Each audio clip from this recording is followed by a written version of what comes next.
I'm willing to bet that literally no one ever climbed out of a Rimac Nevera and thought, oh dear, that needs more power, and wish it was faster around my local racetrack. But Mate Rimacs can't sit still, and some of the hypercar market is not convinced by EVs. So this is how Rimac answers back with the Nevera R.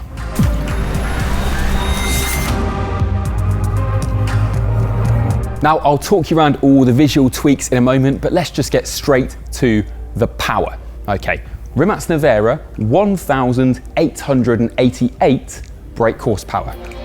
Nevera R, 2,078 brake horsepower. Now let's just lay some context on those numbers. The fastest Ferrari ever around the Fiorano test track is the SF90 XX. And this has more power than two of them. And that makes for acceleration numbers that just defy belief. All your reference points are just blown away.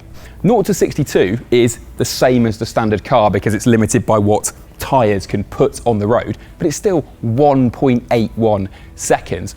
But this thing gets from 0 to 186 miles an hour, or 300 kph, 0.6 seconds quicker than that one. It's also 3.5 seconds faster than a Bugatti Chiron Supersport, 1.5 seconds quicker than a Koenigsegg Jesko.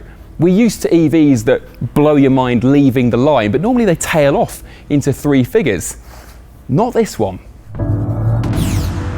So, how have they done it?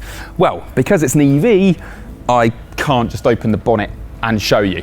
But it has got 4 new motors, which are not just more powerful than that car's, they've also got the latest, greatest, cleverer version of that Rimac torque vectoring technology to share and shuffle the torque between all 4 corners.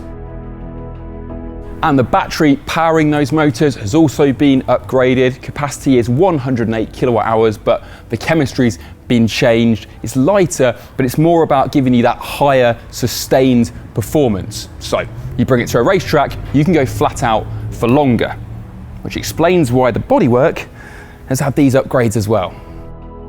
So how do you tell someone's got a Nevera R? Here's the details. You'll see at the front that kind of nose cone off the old car is gone. You've now got this sort of angry gecko face. New front splitter, entirely different air management around this section of the car. Brakes have been upgraded, new silicone layer on your ceramic discs to improve stopping performance. Great big carbon fibre exposed section in the door here, looks great, and wider side skirt. And then you come round to the headline act. Yes, where your standard Nevera got a modest rear wing, this one has a monster. Fully exposed carbon fibre, triple supports, kind of looks like an Aventador SVJ. And the numbers are geeky. 15% more downforce overall, 10% better aero efficiency, 10% less understeer, and 3.8 seconds saved on a lap of the Nardo test track.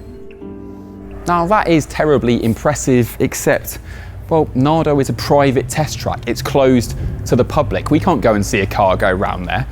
Kind of begs the question, I wonder how fast one of these would go around Silverstone, or Laguna Seca, or the Nürburgring.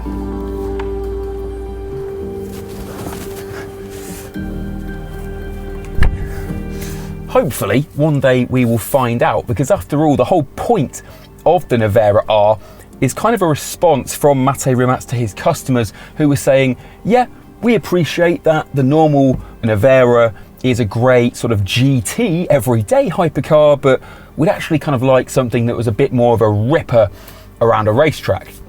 I have to say though, really doesn't feel kind of stripped out and Spartan racetrack ready in here. It's still very nicely appointed.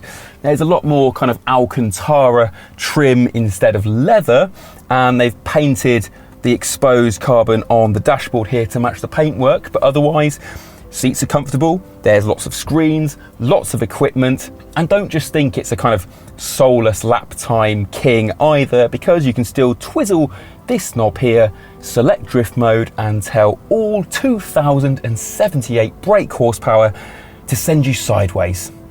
Madness.